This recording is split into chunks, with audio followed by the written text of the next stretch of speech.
All right, there we go. Hello and welcome to Networks Live on Demand. I'm Liz Jones, the Blue Star Family Solutions Manager. Today, we are pleased to bring you John Opperman, the Executive Director of the Earth Day Initiative. If you're joining us via the Zoom platform and you have questions for John during the presentation, you can use the question and answer box at the bottom or the chat feature. And at the end, I'll bring them forward to John so he can answer them. And with that, I will turn it over to John and we can learn about how military families can have a green impact. Thank you for being here, John. Thank you so much. I hope you can hear me okay. I can hear you just fine. Great. Yeah, thanks so much for having me. I am really excited to talk to you guys about what we're working on and this campaign that we've been running called the Do Just One Thing campaign. I will jump right into it with a little bit of background on what we do. So the main topic of this presentation is what's one thing I can do, a guide to making a green impact. Really at Earth Day Initiative, our biggest thing that we focus on is just connecting people to simple things that they can do in their own lifestyles, because Earth Day is really this touch point every year when people are clamoring for like, what's one thing I can do to green my lifestyle? Or what's one thing I can do to have a positive impact? And it's this entry point where it's an opportunity for us to say, here's something you can do, here's something that you can actually do to have an impact. And people are really clamoring for things to do. People want to do good, but it's often difficult to figure out exactly what is the best thing to do. There's so much information out there that it's confusing for a lot of people what they can actually do to have an impact. So that is the whole inspiration behind this. So first off, we'll just do a quick overview of kind of environmentalism and the environmental movement and where we've come from and how Earth Day arose and we got to our current situation and the environmental movement. So a lot of people actually are not super familiar with the history of Earth Day. And Earth Day is something that people are pretty much aware of. That, can you hang on just 1 second? I have a problem with my computer right now, but hang on just 1 second.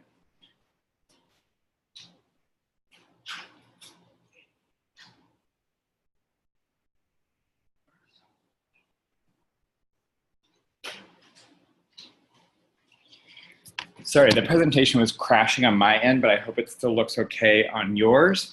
Yeah, we can see it just fine. Okay, sounds good. So I have it back now. So basically, the first Earth Day arose in 1970 with a lot of different factors coming together in sort of a perfect storm that created this moment for people to come together and rise up and really galvanize the whole country around dealing with our most pressing environmental challenges. One of the things that caused this was the rampant pollution that the country was seeing. So really across the entire country, there were a lot of unchecked environmental problems. So pollution was clogging our cities with really awful smog, really terrible air that our families were breathing.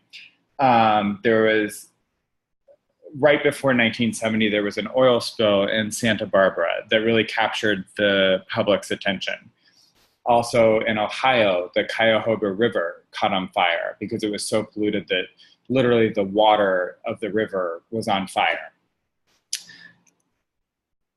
This was at a time that there was really rising awareness around these issues. So there was a lot of work being done by journalists and various advocates. Rachel Carson wrote the book Silent Spring in the 1960s, which really raised awareness around what our pollution was doing to our families.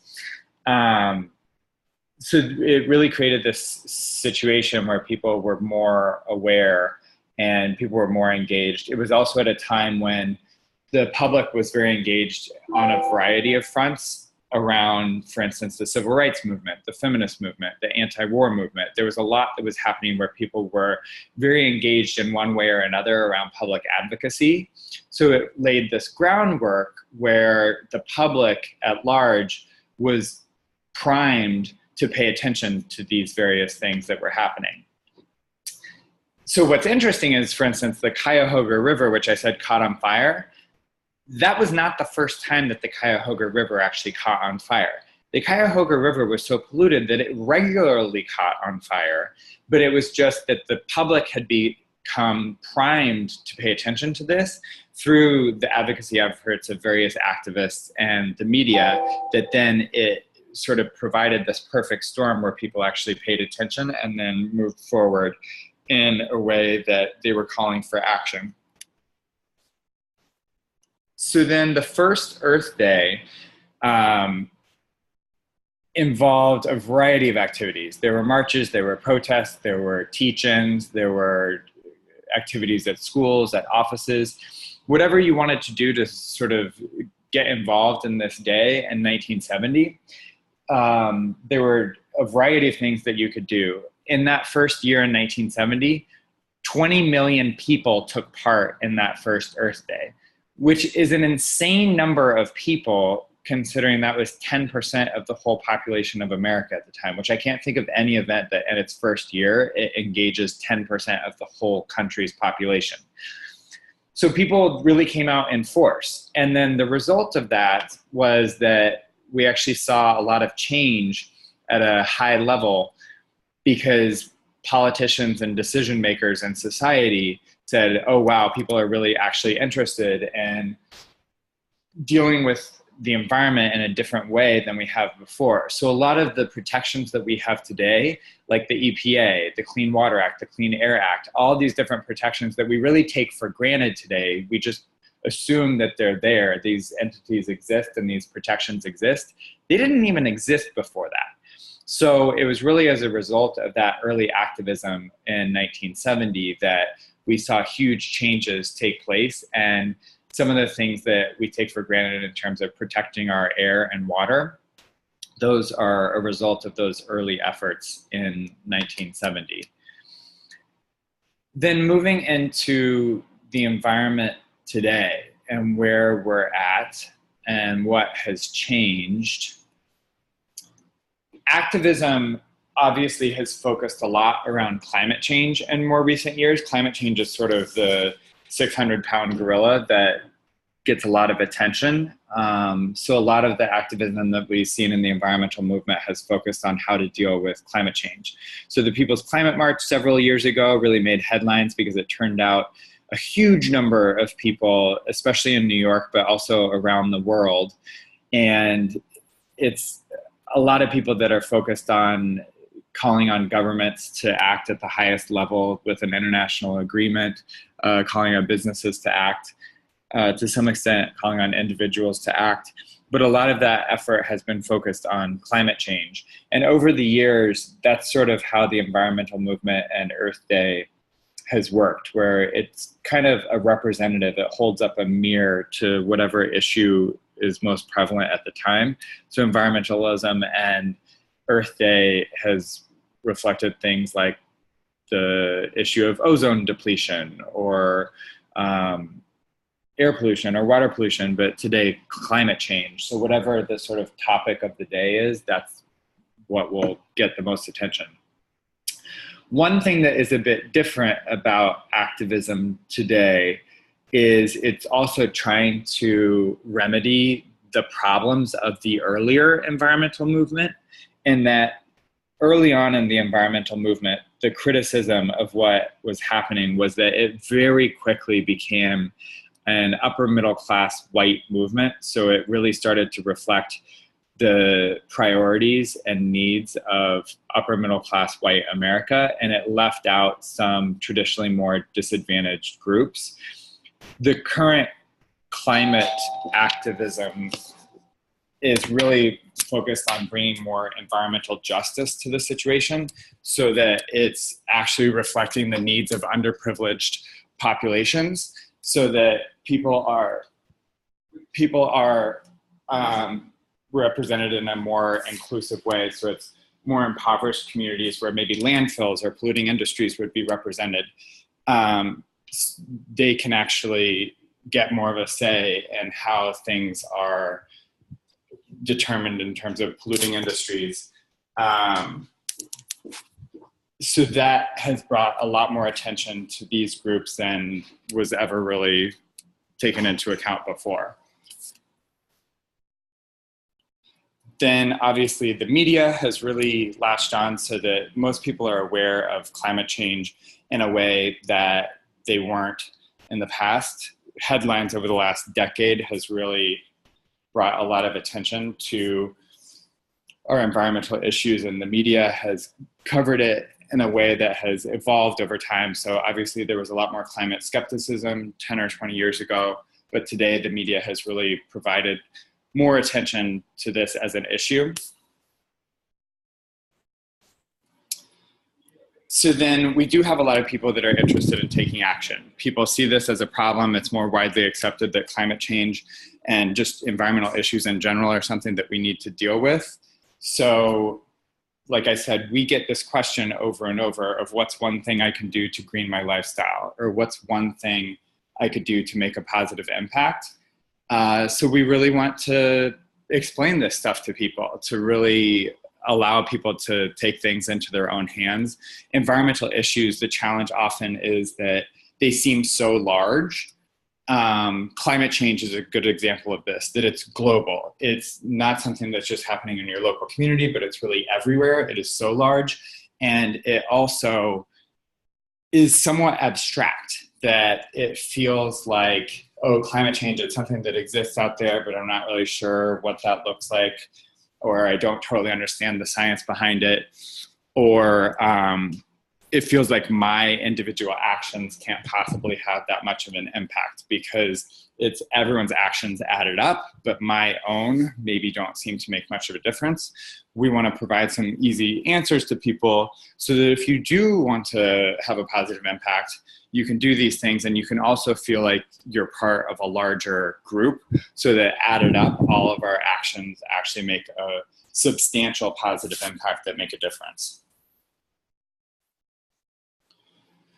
So we also saw action taking place at the global level with the Paris Climate Agreement several years ago. So this was entered into by the US government and other international governments, and it was really the first time that action was being taken on a global scale. It was a pretty significant moment when all of these countries for the first time around the world came together and said that we were going to do something on a governmental level to address climate change.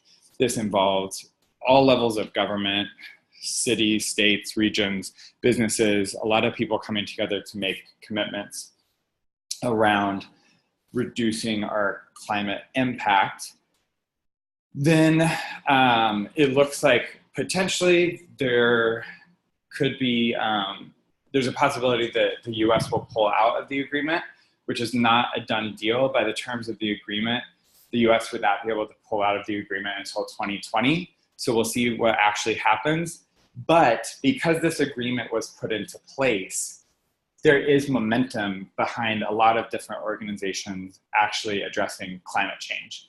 So even though the current administration announced that it would be pulling out of the agreement, a lot of businesses, large and small, city, state, local governments, NGOs, individuals, a lot of people said, well, we're gonna move forward with addressing climate change, whether or not the US government is behind it. We feel like it's the smart thing to do, and in some cases, it's the wise business decision. This is what a lot of companies said, both large and small, across the country. And it provided this extra momentum for activism around climate change and actually taking action that was similar to what had happened before this agreement, because really not much was happening around global action on climate change in the past 10 to 20 years, except all of these global conferences, when various actors from around the world would come together, organized by the UN, to try to come up with an agreement around climate change. What actually resulted was a lot of cooperation by all kinds of other actors, not necessarily national governments. National governments were very reluctant to enter into a global agreement. But what happened then is these conferences provided this time when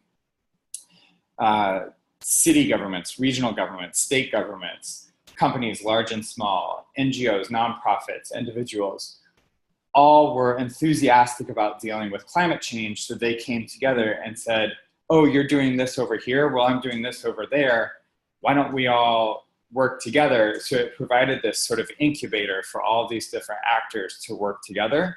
And then after the Paris Climate Agreement was entered into, but now there's the potential that the US will be pulling out, it's kind of back to that situation of cooperation around climate action, but on steroids. Now it's all of these organizations really galvanized to move forward because there was this agreement, but there's a threat that it will be pulled out of.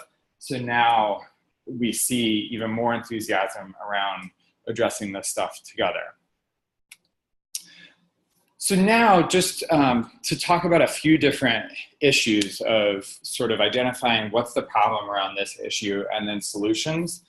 So food is one thing that we wanted to talk to people about through this program, to talk about sort of what's the environmental impact of food. So a lot of people have heard of sustainable food and have a rough idea of organic or local or eating less meat as ways that you can basically make your diet more sustainable. But one thing that we wanted to talk about here that maybe has gotten less attention is the issue of food waste. So you see this on the screen now that roughly 50% of all produce in the United States is thrown away. Some 60 million tons or $160 billion worth of produce annually, an amount constituting 1/3 of all foodstuffs. So a huge amount of waste occurs in our food production, and that we just throw out so much of what we're actually producing. So then connecting that to what we can actually do, what can you do to remedy that situation in your own life? We're telling people to ignore food labels, and specifically the expiration dates. So much of our food has an expiration date on it, but the problem is those are largely arbitrary. So they really are pretty meaningless. You can see this map here where it shows the different states that require food labels of some sort, expiration dates on their food. So the gray states don't require anything, the orange states require something, but it's totally arbitrary. So there are required food labels in some states, but from state to state, it's a different requirement. There's no federal requirement for expiration dates that makes all this uniform. And a lot of these systems of requiring expiration dates are just completely made up based on various factors that are not necessarily all that scientific. So when it says that your food expires on a certain date, that could be based on a lot of different factors that aren't necessarily health related. So it could be that companies are really just encouraging you to throw food out because it's in their interest for you to buy more food. It could be that companies are being overly cautious and it's based on some sort of formula that they came up with that they think you should throw this food out based on this given date, but there's not a whole lot of science behind that. So we have all these expiration dates on our food that are largely meaningless. They really don't serve much purpose at all because it's just one will say one expiration date, another will say another, but there's not really any uniformity here and a lot of science behind it. So what we're encouraging people to do is really trust their own instincts when it comes to the safety of their own food. Humans have evolved over many years to be able to recognize food that is good or bad, and we have been eating food on our own, using our own senses to determine whether or not it's safe or not, well before expiration dates ever existed. Expiration dates basically encourage you to worry about the food based on this arbitrary expiration date, and you wind up throwing out a lot of food that is actually perfectly good. So basically, we encourage people to use the smell test. Look at the food, smell the food. Often you are a better judge of whether or not the food is still good than whatever arbitrary expiration date is on there. Also, if you do have food that is approaching its expiration date, you can do things to stop from wasting it. So if you have food in your refrigerator and it's approaching an expiration date and you don't want to eat that food after the expiration date, look up food pantries and donate that food to a local food pantry before it goes bad. So then you can actually take this food to a food pantry and make sure that it's eaten, because, you know, all of us, we've had food in our refrigerator sometimes, but you're like, well, I don't think that's going to get eaten, so it's just going to get thrown out. Make the little bit of an effort to look up a local food pantry and drop it off there, so you make sure that people in need actually eat that food that otherwise would go to waste and go to a landfill.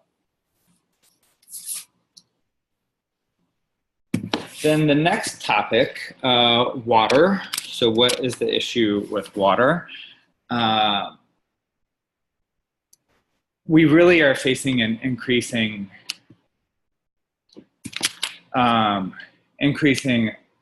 level of water shortages in America, well, really around the country. And what we have seen from this is a lot of natural disasters like droughts. We have communities that really don't have the water that they need to water their crops. There's a variety of things that are happening because we have a changing climate, and then we have population centers in America where there's not necessarily, that's not where the water is located. So increasingly, water is going to be a more contentious issue in the US. So what we do to protect our water and to conserve water is really impactful, as we can really make a big impact collectively if we all use less water and just make sure that we're not wasting water. So one of the things that we are encouraging people to do is drop a brick in your toilet. And this is confusing to people, but basically your toilet has the tank on the back of it where basically the water fills up after you flush it. What we're encouraging people to do is, if you actually put something that takes up volume in the tank of your toilet, like a brick, what that does is it keeps the tank from filling up more than it needs to. It doesn't actually need that whole capacity of water to fill up. It'll get the job done and flush perfectly well, even if it's using less water per flush.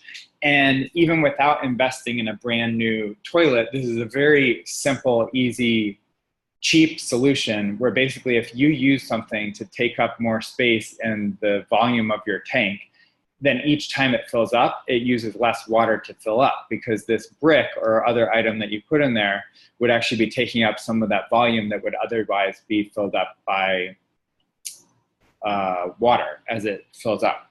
So that's something that you do one time. It's super simple, super cheap, but then every time you flush the toilet, it's going to have this impact by using less water every time you use it going forward. Then focusing on energy. So energy is obviously a big part of our environmental footprint, whether that's using energy at our office or at our home or in transportation. It's a big contributor to climate change, but also impacts the air and water we breathe based on where our energy is coming from. And without going into all the details of energy and its impact on climate change and the different sources of energy, people can always email us later to find out more about that, and we can point you to some resources that really explain all of this in detail. One thing that you can do that is super simple and is really the whole thrust of our Do Just One Thing campaign, which you can see the website up there in the top right corner for, is there's super simple ways that you can support renewable energy, whether you want to install solar panels on your house, or even if you don't have the ability to do that or don't want to go to the time and trouble of doing that, there are super simple ways that you can actually support renewable energy with your regular utility bill, for instance. So switching over your utility bill, which is something that you can do in most parts of the country, where basically you sign up for this service. In some cases, it literally takes 60 seconds. But what it does is it tells the utility company, I only want to pay for wind or solar going forward. I don't want my bill going to pay for fossil fuels anymore. Then it has the equivalent effect of this, where it's basically saving nearly 19,000 pounds of carbon emissions, which is equivalent to preserving 8.1 acres of forest a year, taking 1.8 cars off the road per year, and preventing more than 9,000 pounds of coal from being burned. And it is so insanely simple, but it's something that a lot of people are not aware of. So you can actually sign up for this service on our website at dojustonething.org, where every month you start supporting wind and solar via your regular utility bill. It matches basically your electricity consumption with support for wind and solar, and it stimulates the overall industry for wind and solar across the country. There are different models for this because every state and locality is a bit different when it comes to how they deal with billing and how they deal with allowing you to switch over your energy. But in general, there's an option no matter where you are in the US for doing this. And one particular option, if anyone is located in New York City, where our team is located, there's even an option for helping build a specific rooftop solar farm through a model that's called community solar.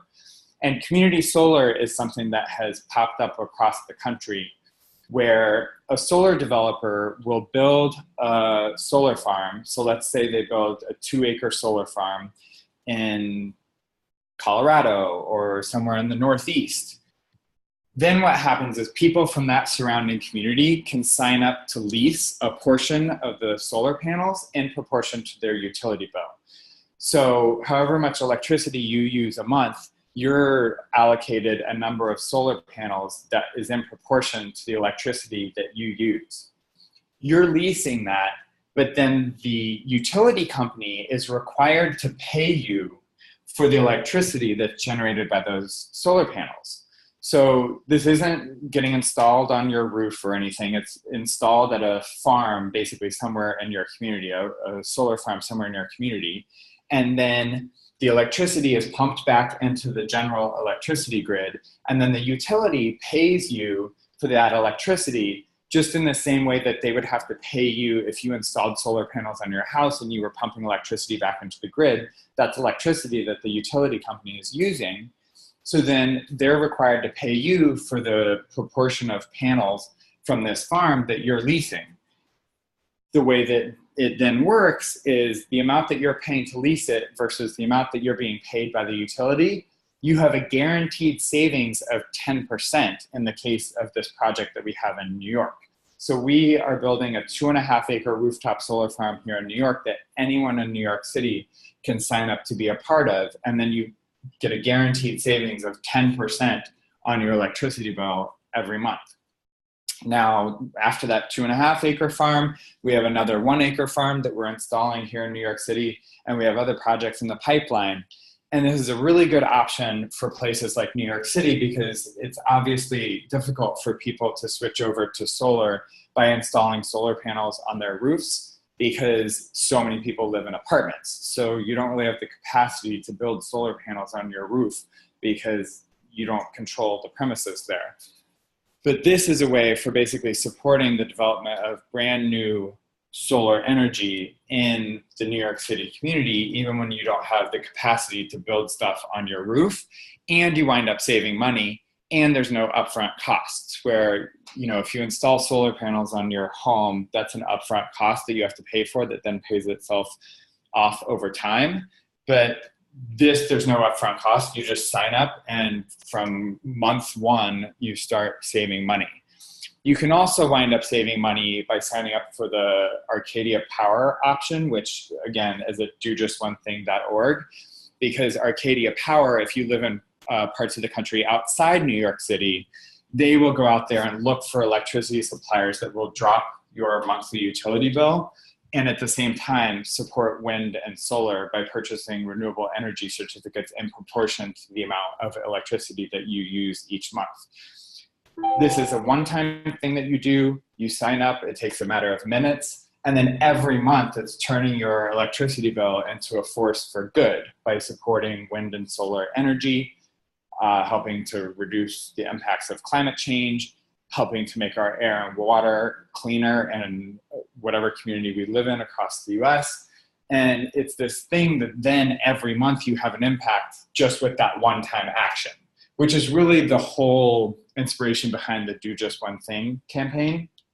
We were really trying to find something that is so super simple, you can do it one time, but then you have this ongoing impact, because people really are clamoring to be told what's one thing I can do. And people want simple, easy, cheap solutions. And this is the one that we really, really are putting our weight behind, because we believe in it as a good option that has a really positive impact. And if everyone does it, then that really has a huge impact across the country. So you can sort of see the chain of actions here, whereas participants switch to renewable energy, greenhouse gas emissions and air pollutants decrease, renewable capacity increases as the industry sees more demand, governments increase renewable energy standards. A lot of states have different standards where they're requiring a certain level of energy comes from renewables.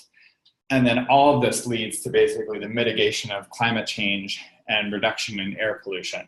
So if everyone does this, it has a bigger and bigger impact as it sends all of these signals to government and industry to support more wind and solar. And we start to transition ourselves over to cleaner energies, which aside from climate change is just healthier for our families as air and water pollution decreases as we switch over to cleaner energy sources. And all of this you can find out about at dojustonething.org. So there's an option there where you basically click on, I live in New York City or I live somewhere else. And for New York City, you can sign up for the community solar projects that we're building right here in New York. And then for the rest of the country, you can sign up for the Arcadia service, which basically matches your electricity consumption every month with renewable energy certificates that are purchased from solar and wind facilities. And at the same time, they go out there and reduce your energy bill by looking for other sources that will be cheaper in your local community. So that's a general overview of what we're working on and what we're encouraging folks to do through the Do Just One Thing campaign. More information, like I said, is at dojustonething.org. And also there's contact information, which you can always reach out to us with further questions about this. Often there are a lot of questions about issues like this because there are so many options out there in terms of green living, and it's very confusing for people. And it's not really one size fits all, even with switching over to renewable energy, things like that. Like maybe you do want to install solar panels on your house. We would be happy to connect you with the appropriate folks that can give you more information on that. But I guess at this point, we could open it up for questions if anyone has any thoughts or questions. Thanks, John. Actually, yeah, there are some. So I'm going to go ahead and read them. So one of the questions is, and I kind of get where this is coming from, a lot of military families have littler kids and they want them to be involved too. So what would you suggest that a family, as far as like with little kids, can do to live a greener life? Yeah, absolutely. So one thing that we developed as part of the Do Just One Thing campaign is a toolkit that can be used by different age groups. So we have an elementary school, middle school, high school, and then just a general public toolkit on our website. So if you go to dojustonething.org, you can find that there. I believe it's under the join button. I believe that that's where it is. But if you just click around a bit there, there's those 4 different toolkits, and those were developed by some partners of ours at an organization called Solar One, and they are all about education around renewable energy. So what they do is they provide a basic overview of this is what renewable energy is, this is how it has an impact, this is why it's important, and then some activities that you can do surrounding that, and that's oriented to all those different age groups based on the sort of school level of your kids. Awesome. Another question that came up was that a lot of people live on a military installation in military housing. So some of these things like the solar panels, that obviously is unavailable to them. But as far as like doing things, little things like gardening or, making a green impact that way, is there any other suggestions? I mean, I know we talked about like the saving water, putting a brick in your toilet. Can you suggest anything else that can kind of help? I mean, it's base housing is is a little limited on what exactly you can do, but yeah, I'm sure there's stuff. Yeah, and we totally get that. The energy option is not necessarily accessible to everyone. Mm-hmm. One thing that you need is you do need to get a bill directly from the utility in order to sign up, which is a challenge for some people because sometimes their electricity bill is included in their overall rent, so they don't actually get that bill. So that is a challenge. If you do get an electricity bill from your utility, you should be able to sign up for a service where basically you're supporting wind and solar. Otherwise, I think that the other options that we're talking about, so it's like basically ignoring food expiration labels because they're meaningless and putting a brick in your toilet so that you actually use less water per flush. Those are really impactful things that you can do, even, involve your kids in those, like explain how that works. Mm-hmm. And it's kind of weird that you're putting a brick in the toilet, but it's like this interesting thing that sort of gets people thinking about your overall environmental impact and what other ways can you conserve resources and make a more positive impact. And then on the electricity side, one of the things that we're really encouraging people to do, so if you live on a military base where you really don't have the capacity to sign up for renewable energy on your utility bill, encourage other people to do that. Because one of the things that we have seen is the most effective way for us to get people to sign up for renewable energy is just personal referrals. So if I email or call my friends and my family and my colleagues and say, hey, there's this awesome initiative that I think is really cool, either I just signed up or I wish I could sign up, then you encourage all these people that you're connected to sign up for these things. People do it. If it comes from your friend, if it comes from your family, if it comes from your colleague, they're so much more likely to actually sign up if they get this personal recommendation from someone they know. It's way more effective than if they get an email from us in our email newsletter and they're like, oh, here's this program, but like, I don't know, I'm not really going to pay attention to it. If we actually get people to make that personal referral, it's way more effective and people actually do it. And then you were a part of that. So if you get 5 households to sign up for renewable energy, that's a huge impact that you had by encouraging those 5 households to sign up. Awesome. Thanks. Here's another one. This is a really good one because especially with, like we were talking about earlier, with military families in the summer, especially on the move, and things get broken. What is the best way to recycle electronics? Yes. So there are various places that actually do recycle electronics. A lot of municipalities, for instance, the city of New York has a really robust recycling program where you can drop off your electronics. It really depends on where you are. In some cases, there are services that make you pay for this, but often that's more on the commercial side. So if businesses are trying to get rid of their electronics, they'll charge you for it. A lot of cities, though, they have some program where you can donate and recycle electronics, but it really depends on where you live. Unfortunately, there's not like one national service for this. If anyone really wants more information on this, they can email us and we'll try to do some of the legwork to dig into what the best option might be for them where they live. So yeah, just shoot us an email and we'll do what we can to try to get you to the right place. Yeah. So the moral of the story is don't take your TV and dump it in the dumpster. Recycle it. Yeah, there are ways to recycle electronics. You just have to do a little bit of groundwork, Yeah. legwork to actually. Yeah. And I think actually some military bases do have like a electronics like recycle day where they'll take them and then they'll recycle them properly or dispose of them properly. Let's see. I had another weird one. Something about like recycling, not so much recycling. I mean, a lot of it is coming out as far as like throwing things away and recycling because like I said, military families are on the move. That's on everyone's mind this summer. So it's a lot of like cleaning supplies. I have a question about cleaning supplies. Like what's the best way to dispose of them that's considered a green way?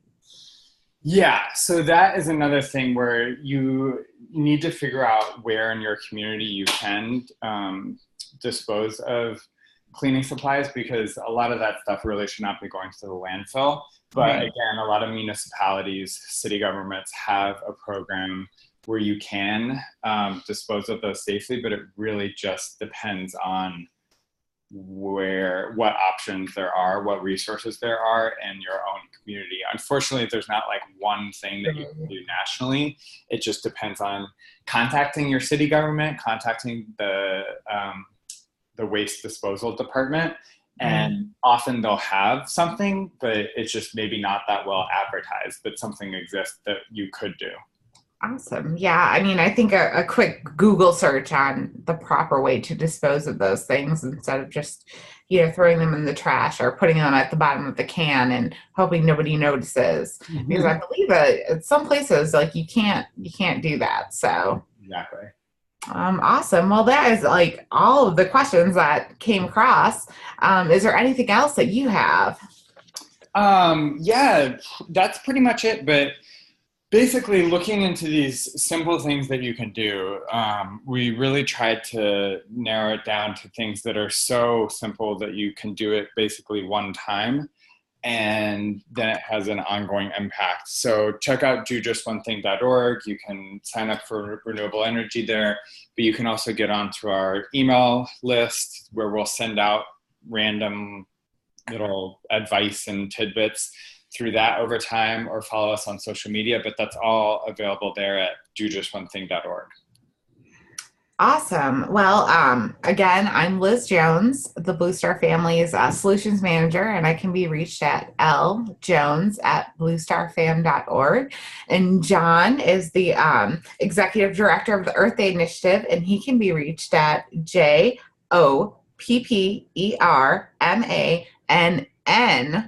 at earthdayny.org.